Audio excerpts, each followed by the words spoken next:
natural disasters, climate change, overcrowding. Big problems demand even bigger solutions. It's a new era for engineering. We can build our way out of anything. In Chicago, there's no room to grow, but an underground city could house thousands. This is mega engineering.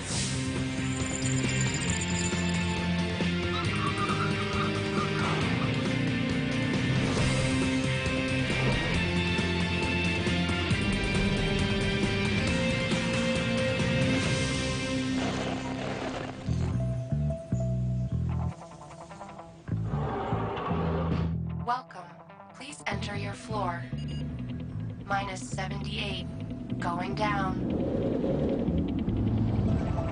This is a Chicago Underground City Express elevator with direct connections to all residences, shops, and offices below level 50.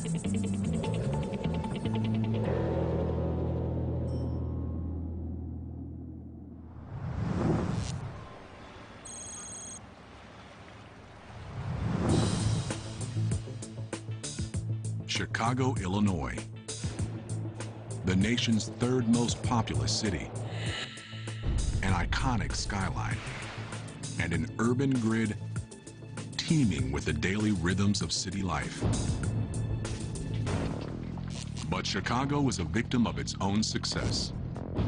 2.8 million people call it home, which means this great metropolis is under a daily assault.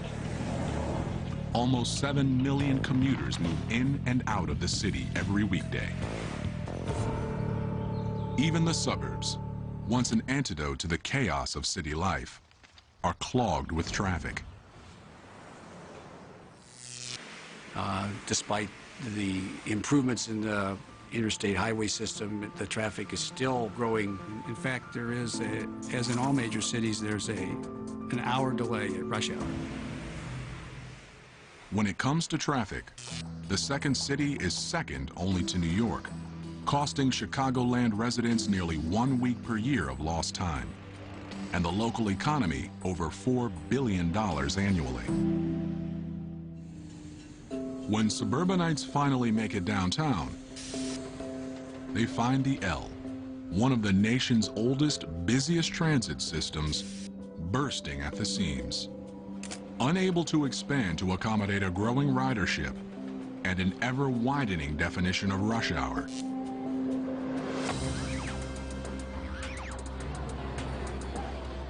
Well, the subway and L stations are only built for 8 cars, so therefore to increase the capacity in the system, it would be necessary to increase the size of the stations, and that would come at a very great expense. Undeveloped land around the city is scarce, so growing out is no longer an option. And with downtown real estate at a premium, the city needs a drastic, some say groundbreaking, solution.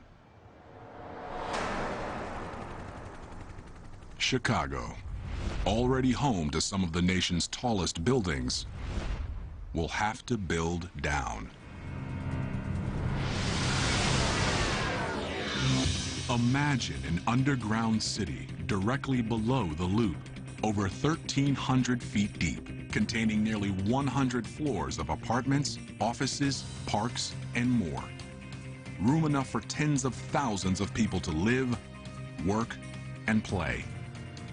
It's the best solution to the Windy City space crunch.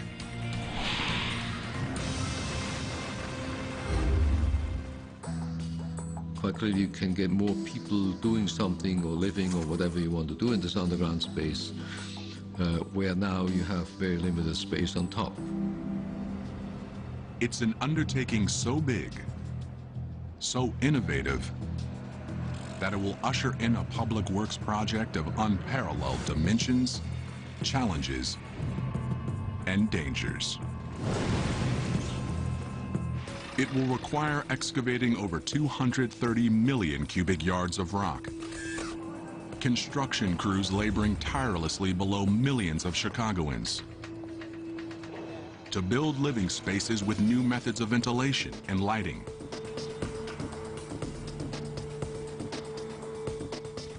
to ensure that the city beneath Chicago succeeds. It won't be easy, but it may be necessary.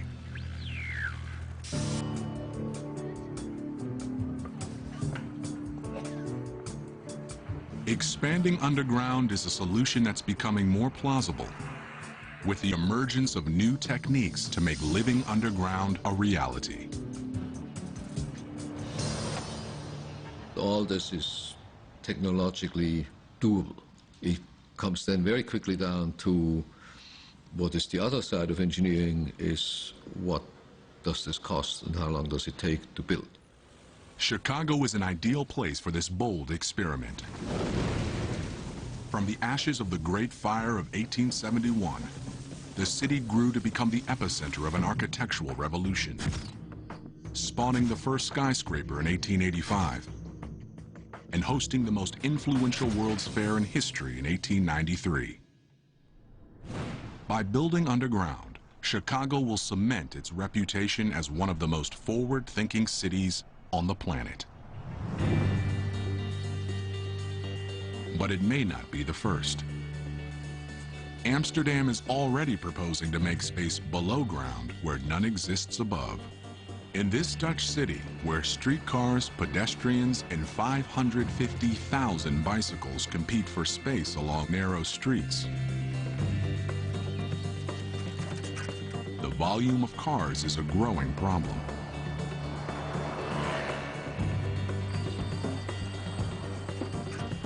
Because Amsterdam is a nice historical town and there is a lot of traffic in the town, you cannot enjoy the town because everywhere there's traffic on the channels, there's traffic on the quays, everywhere there's traffic. Ancient city planners never foresaw a day when their picturesque byways would be overrun with automobiles. Today, there's a movement to get them off the streets. But to do that, while still maintaining Amsterdam's historic charm, it has to look towards a signature feature of its historic past: the city's canals.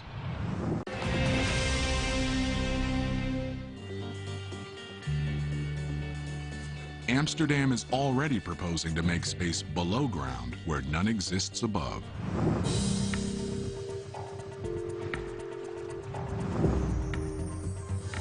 The plan?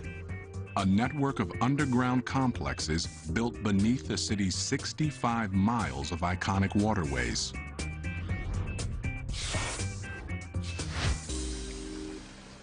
So we thought we bring a lot of functions who doesn't need daylight under the ground.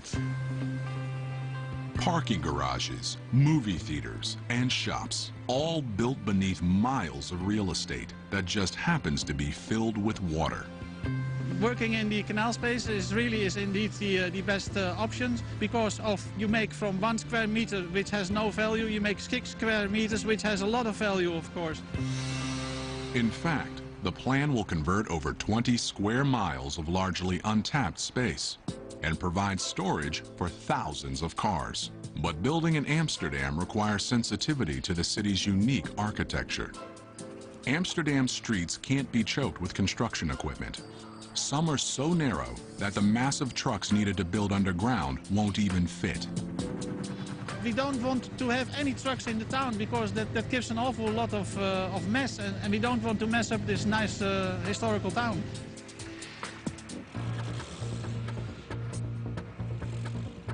Even if crews could access the area from sidewalks, they'd be dangerously close to the city's narrow canal houses, precariously perched above the waterways.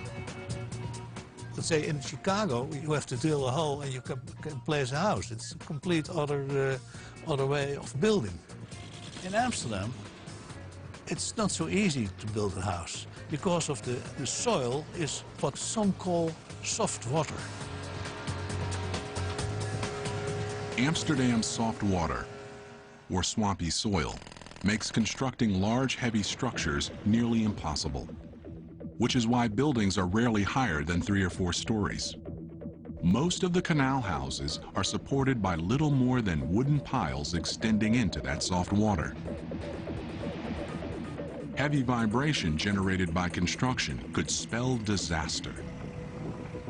Only the canals are far enough away from buildings and wide enough to fit construction equipment.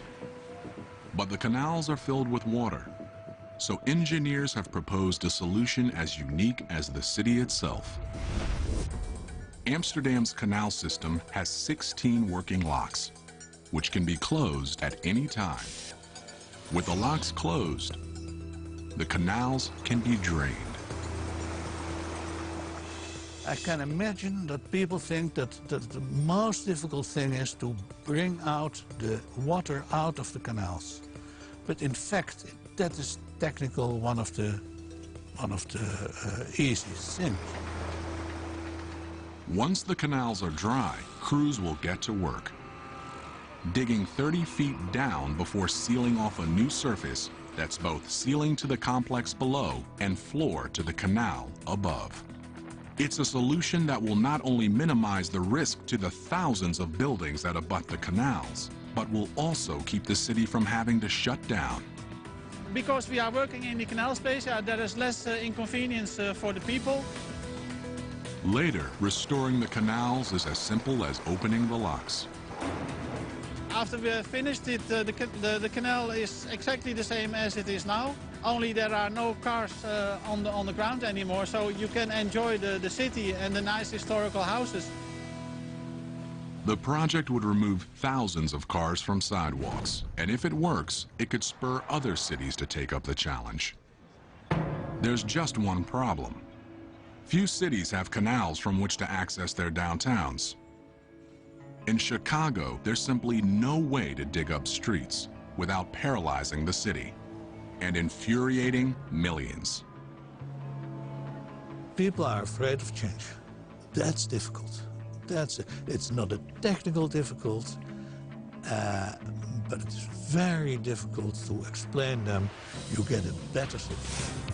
Chicago may be the perfect location for this subterranean experiment, because deep beneath the glass, steel, and asphalt of this historic city lies an even richer geological past. Well, I think it's easiest to think of Chicago geology as being a layer cake of widely differing geologic materials. The first layer is approximately 100 feet of glacial clay, loose, soft material that's barely suitable for large structures. But beneath that lies 400 feet of limestone, strong rock that's perfect for hollowing out large chambers. The limestone beneath Chicago is advantageous because it is stronger than concrete, typical concrete that we pour for structures. That layer is followed by over 100 feet of shale, an unstable rock that's less ideal for building. Shale is 5 to 10 times weaker than limestone. It is subject to this phenomenon that we call slaking. When exposed to water, it expands and fractures and degrades. Vertical access shafts could be drilled through the shale to the next layer of limestone, which extends for another 400 feet. It's a pattern that repeats again down to 1,300 feet before hitting a deep layer of sandstone. The top of that sandstone is weak, very weak, so weak, in fact, that it can be mined with a fire hose. That weakness means that the underground city could go no deeper. But it's the alternating sections of limestone that make Chicago an ideal location for this feat of geological engineering. And excavating limestone is something with which Chicago is already familiar. Here at the Vulcan Mine in Naperville, Illinois, 45 minutes from downtown Chicago, an active limestone and dolomite mine has been in operation for more than 2 years, with enough material left for decades more. Today, crews will descend 400 feet to excavate the latest level of the mine. Their goal is to remove thousands of tons of rock in one day. They do it through a process called drill and blast.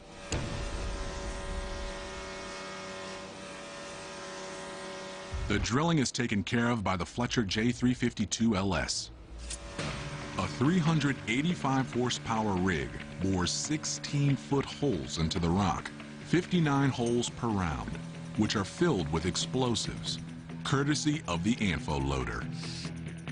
2 tanks on this truck hold 5,000 pounds of ANFO, ammonia nitrate coated with fuel oil. This explosive material is injected into the holes via an air hose and set to detonate in sequence. It's a slow, methodical process. Drilling and blasting must be conducted in a strict sequence that involves drilling, loading, evacuation, blasting, ventilation. Difficulty of transporting personnel during evacuation limits the completion to a minimum of 4 to 8 hours per round. Safety is the utmost concern, but the process gets results.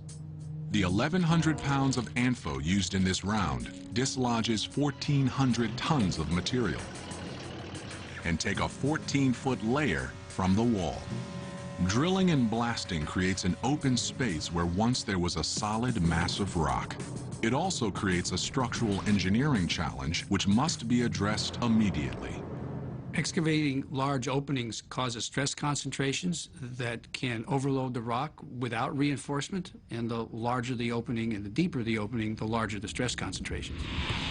To shore things up, another driller is on the job, boring vertical holes which are then filled with epoxy and steel bars to reinforce the ceiling.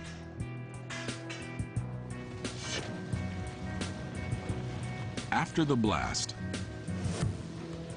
excavated material is removed via this conveyor belt and trucked to area construction sites to be used as aggregate, a crucial ingredient in concrete that can be put to immediate use in Chicago.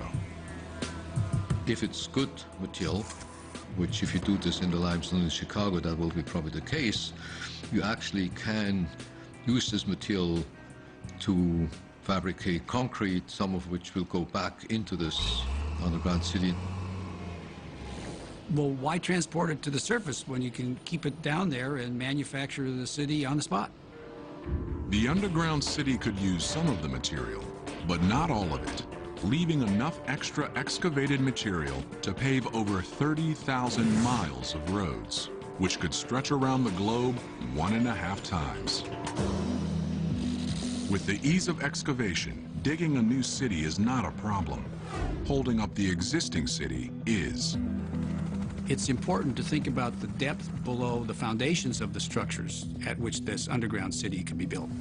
The issue is that under these high-rise buildings, you have the large diameter piles, and under these large diameter piles, you have high loads.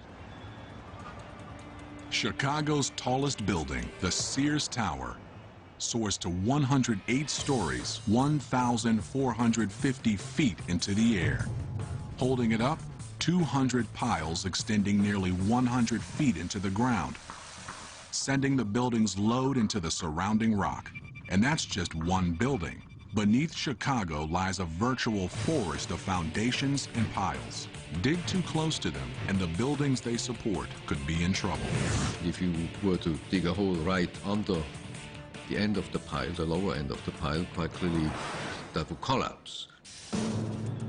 For safety's sake, the first level of the underground city must be positioned hundreds of feet beneath the lowest pile. But getting there without closing city streets, rerouting miles of train lines, or redirecting sewage tunnels, water pipes, and utilities would be an enormous challenge. Avoiding them altogether would be the easiest, cheapest option. To access the underground city, it would be important to construct that in an area where there weren't structures and utilities already. Unable to disturb the city life above, crews will have to begin their access to the worksite from miles away. Another possibility would be to provide this access with an incline instead of coming in vertically.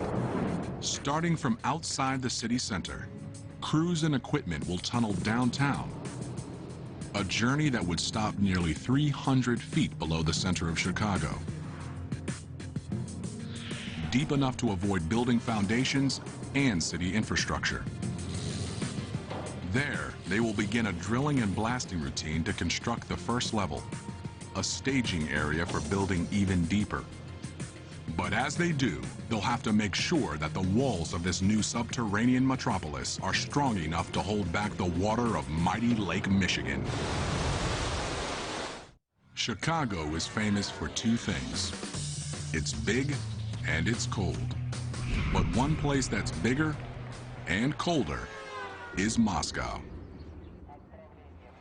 With 15 million people in the metropolitan area and over 3 million cars causing some of the worst traffic in the world, Moscow's explosive growth is putting it on a crash course with catastrophe.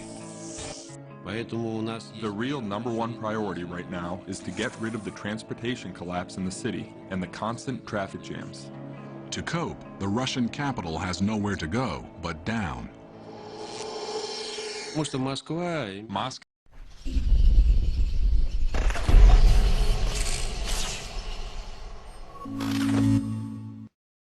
has a historic center. If we want to build anything and not ruin any historic architecture, we have to build underground. Russia is in the middle of an underground construction boom with 2 new projects that aim to save the city from its own success.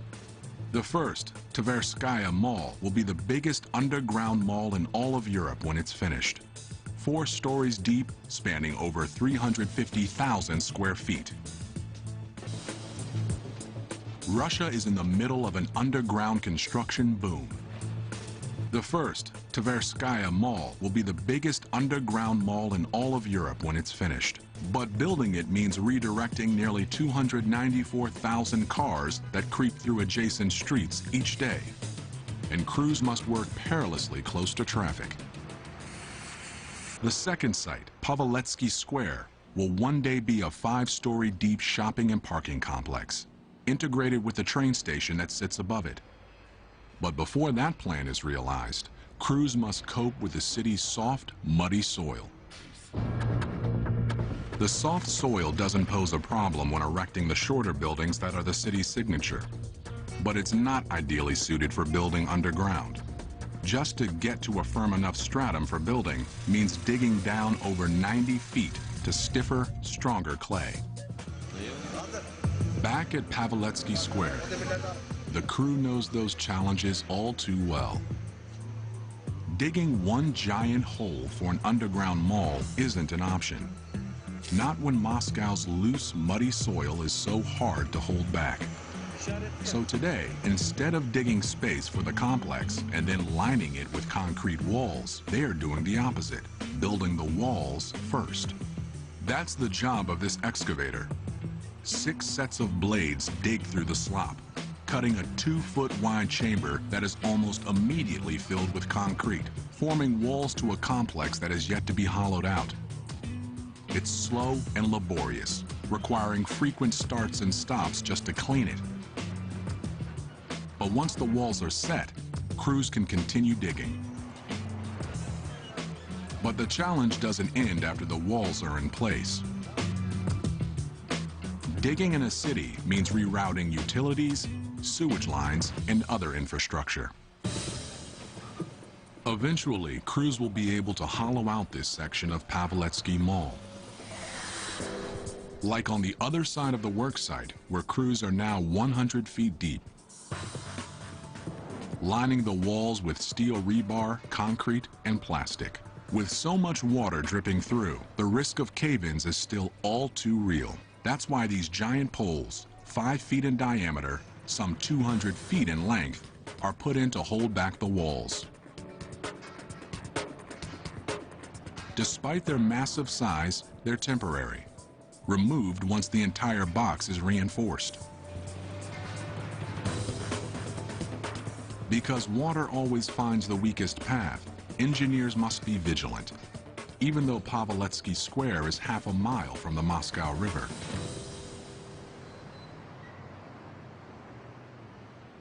Imagine the dangers crews would face halfway around the world, back in Chicago. A city perched on the shores of a great lake. One could imagine Lake Michigan being right there. How does one control all that water from getting into an underground structure? Allowing water to seep in could lead to disaster. Each level of Chicago's underground city would have to be painstakingly reinforced in order to stay ahead of a population boom that threatens to strangle the city. The underground city would have to be built quickly. One day, Chicago's underground city will look less like this and more like this. Ochotny Riyadh, Moscow's biggest underground mall. With 3 stories of shopping and dining, it's a place where thousands of Muscovites can escape the cold. It's just like Chicago's underground city of the future. The mall is hidden in plain sight, mere steps from the center of the city. For Chicago's underground city to even begin to approach the comfort of Moscow's underground mall, it will have to address a huge issue. In any mine, air quality is a priority. During construction, engineers can employ a ventilation method in use at the nearby Vulcan mine. This vertical shaft works to pull air in from the mine's access tunnels and directly up, making sure that dust and other contaminants don't linger for too long. This is a system meant to provide comfort and security to dozens of miners working 10-hour shifts. Replace them with thousands of residents living underground 24 hours a day, and the ventilation needs become far more complex. People will have to occupy these spaces for 50 to 100 years, whereas miners occupy the spaces for single digits of years as opposed to multiple decades.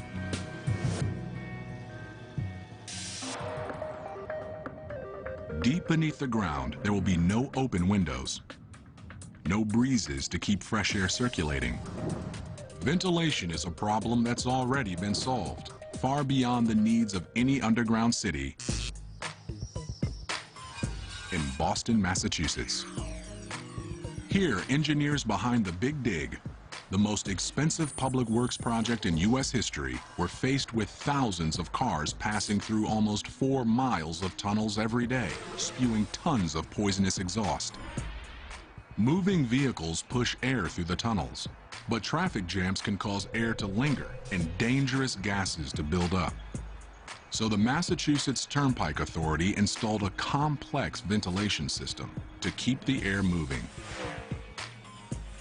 Near tunnel openings, jet fans circulate air. But with some tunnels as deep as 120 feet, Boston had to go to more extreme measures to bring air underground. Deep beneath this building in the heart of Boston lie the lungs of the Central Artery Tunnel System. A building 125 feet tall pulls in fresh air and transfers it to the tunnels below. The intake air is sucked in through those louvers, as you see behind me, and it's sucked down to a fan chamber and through a series of tunnels or conduit into the tunnel. 100 feet below ground, in a massive intake room, giant fans pull fresh air down the shaft. 400 horsepower engines are capable of moving 333,000 cubic feet per minute and generating wind speeds of up to 62 miles per hour. It's a powerful system based on age-old techniques. All the components of the Big Dig basically used tried and true technology. The hardware and the mechanical equipment performing the ventilation is pretty much a century old now. It takes 13 buildings like this to cover Boston's tunnels. And while the means of moving air hasn't changed in years, the ability to adjust to the changing needs of an underground environment has. Basically, we have a surveillance in the tunnels. We have cameras watching the traffic. Almost all of our cameras and sensors are monitored from our operations control center.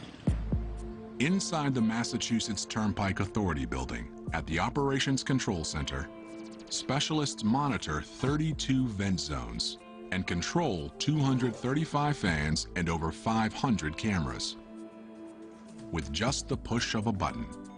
They're concerned with air quality and a lot more. More than just the ventilation is monitored there, the pumping of water, the traffic conditions in general, so you really get a very efficient management of all the life safety functions within all the tunnels under one roof. But this centralized command center has some fail-safe backups. Even if communication with one of the vent buildings is lost, each vent tower is staffed and powered independently. There are local controls within the vent buildings that we can still operate the fans by in a manual mode with personnel. Chicago's underground city will apply much of the technology used in Boston, only at 10 times the depth.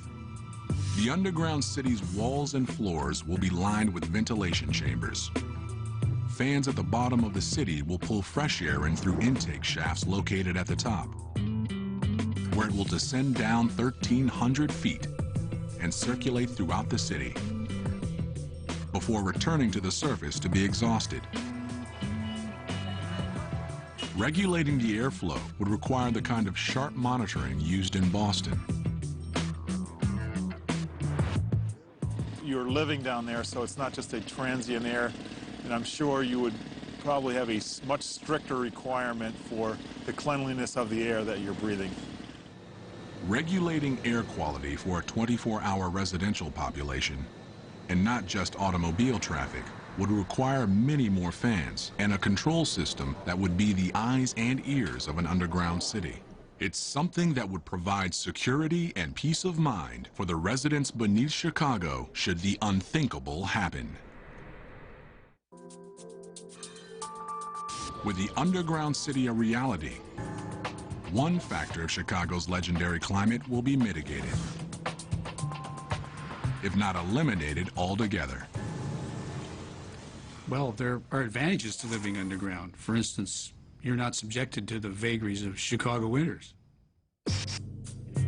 Deep beneath the city streets, residents wouldn't have to worry about snow or even staying warm. Because if there's one thing about living underground that's predictable, it's the temperature. Well, no matter how hot or cold it is in the air in Chicago, 20 feet underground, it's around 55 degrees Fahrenheit, no matter the time of the year.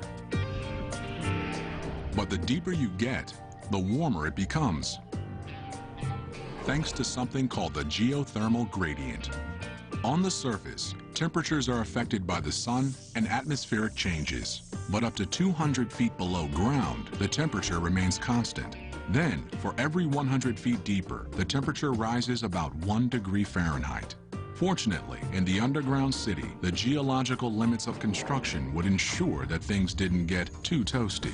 I think it might be nice to be constantly at 65 to 68 degrees Fahrenheit than it would be the highly variable 0 to 100 degrees Fahrenheit at the surface.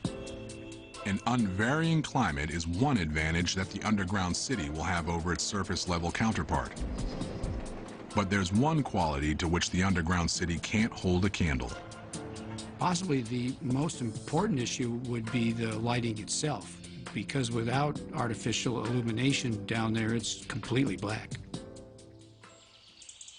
Daylight, so vital to health and human happiness, can only come from one source.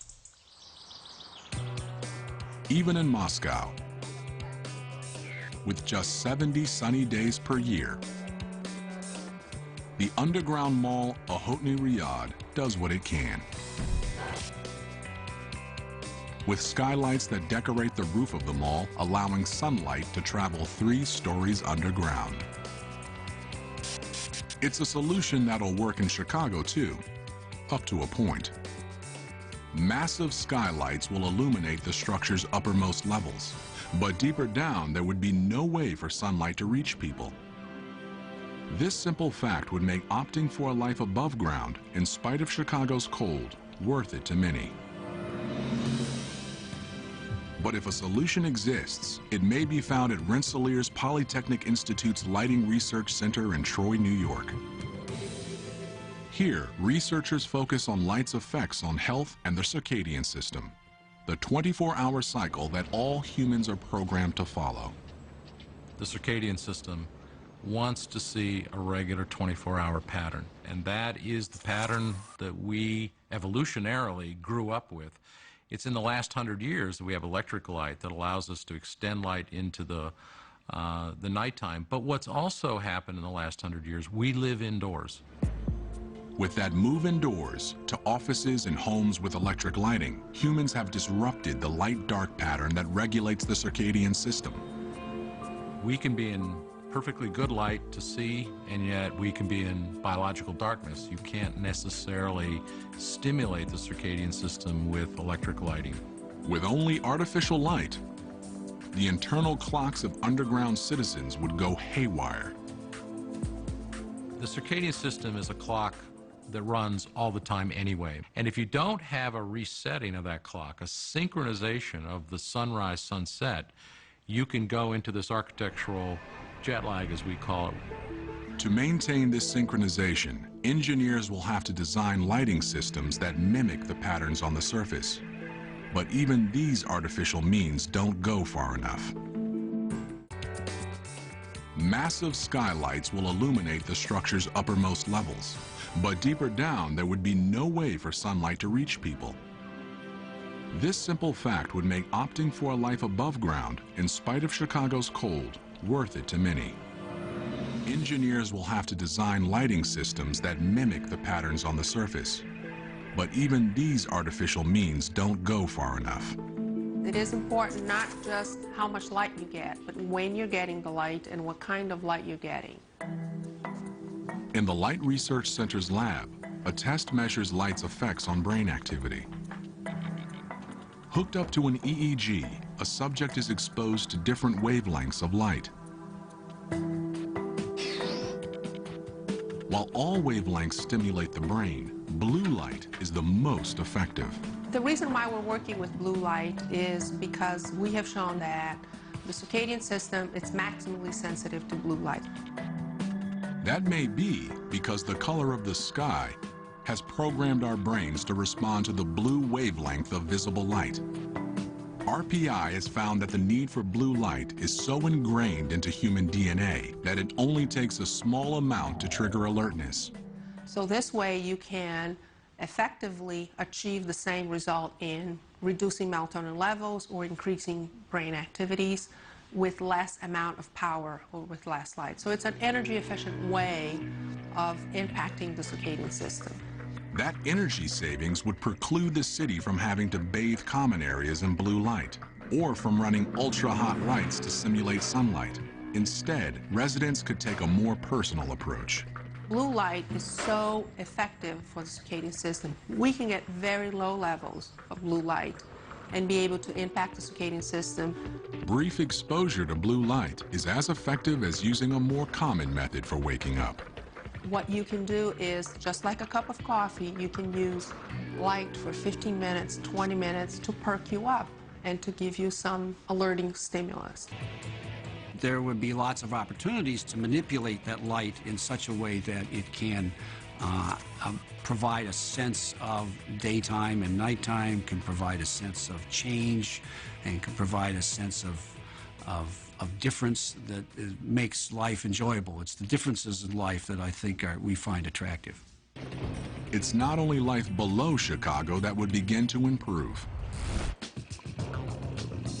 At street level, the city will find smaller crowds, less traffic, and a transportation system more able to cope when people are no longer commuting from outside of the city, but from underneath it.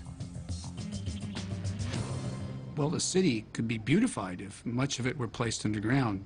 Placing the major functions underground will allow us to think more expansively of the most appropriate uses of the surface land. That's just what happened in Boston after the Big Dig. The city has been knitted together again, if you will. Some of the surface land has been reclaimed for public use versus having an elevated highway on it. There are now parks where there were steel structures before. Those above-ground improvements could go a long way towards generating support to expand the underground city. But continuing to hollow out the ground beneath Chicago's skyscrapers could be met with opposition. So the underground city will have to navigate uncharted territory. Well, the state of Illinois owns the lake bottom from the shore outward, and there are no buildings there. Perhaps it might be a great deal less expensive and more quickly realized to actually excavate the underground city indexed over by the lakeshore. By connecting a new network of underground chambers to the existing underground city, urban planners could create a mirror image of the city beneath the lake. In terms of changing the way in which the world thinks of Chicago, it might move it out of the realm of its current beautiful vertical skyline to thinking about maybe its underground skyline. There's just one problem. The first part of the underground city was built without anyone living there. The challenges that once only affected crews could now have an impact on thousands of permanent underground residents. You'll never be able to see the complete picture underground as you will above ground. So the unknowns are basically higher, and you have to deal with that during construction. Most important issue to address would be the possibility of any types of historic gas deposits that are located there.